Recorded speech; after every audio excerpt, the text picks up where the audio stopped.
यहाँ पर बात कर रहे हैं इस जॉइंट के हवाले से कि इस जॉइंट के दरमियान में आप देख सकते हैं कि यूरिक एसिड क्रिस्टल्स जो है वो जमा हो गए हैं और बाहर से इसकी स्वेलिंग भी नज़र आ रही है, अंदर इन्फ्लेमेशन भी है और इस वजह से पेशेंट को शदीद पेन होती है। नेक्स्ट स्लाइड पर हम देखते हैं कि ये किसी एक जगह पर होगा। बाज़ औक़ात पेशेंट्स आते हैं और वो कहते हैं कि मुझे सारे जोड़ों में दर्द हो रही है और पूरे जिस्म में दर्द है और मेरा यूरिक एसिड बढ़ा हुआ है। तो ऐसे नहीं होता।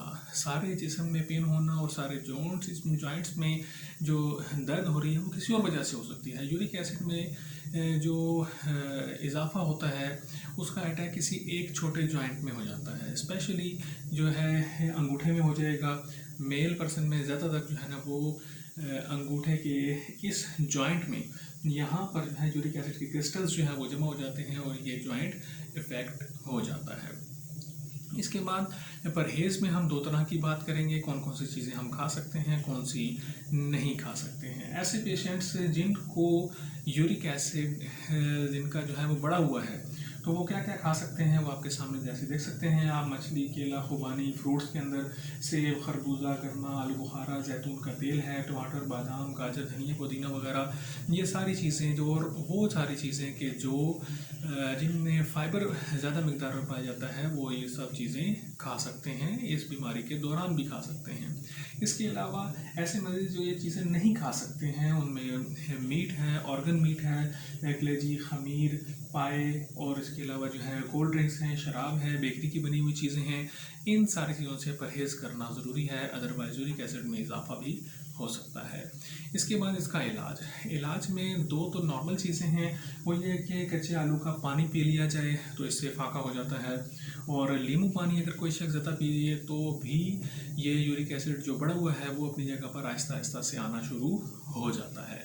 और अगर आप ये कहते हैं कि इसके लिए कोई प्रॉपर नुस्खा हो और कोई आप दवाई बनाकर खाना चाहते हैं तो उसके लिए ये है कि ये 7 चीज़ें जो आपकी स्क्रीन पर नज़र आ रही हैं ये आपने ले लेनी है। ये किसी भी पंसार स्टोर से मिल सकती हैं।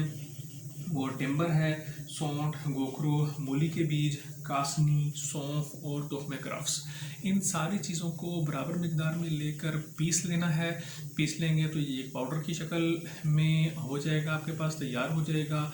और इसके खाने का तरीका ये है कि 1 गिलास गर्म पानी में 1 चम्मच आपने इसका मिक्स करना है। मिक्स करने के बाद रात को इसको छोड़ देना है और सुबह निहार मुँह ये 1 गिलास आपने पी लेना है। इसकी दूसरी तरतीब ये हो सकती है कि हर खाने के साथ ये 1 गिलास 1 चम्मच मिक्स करके पी लिया जाए। दोनों तरह से इसका फ़ायदा होता है और यूरिक एसिड जो बढ़ा हुआ हो वो अपनी नॉर्मल कंडीशन में आना शुरू हो जाता है।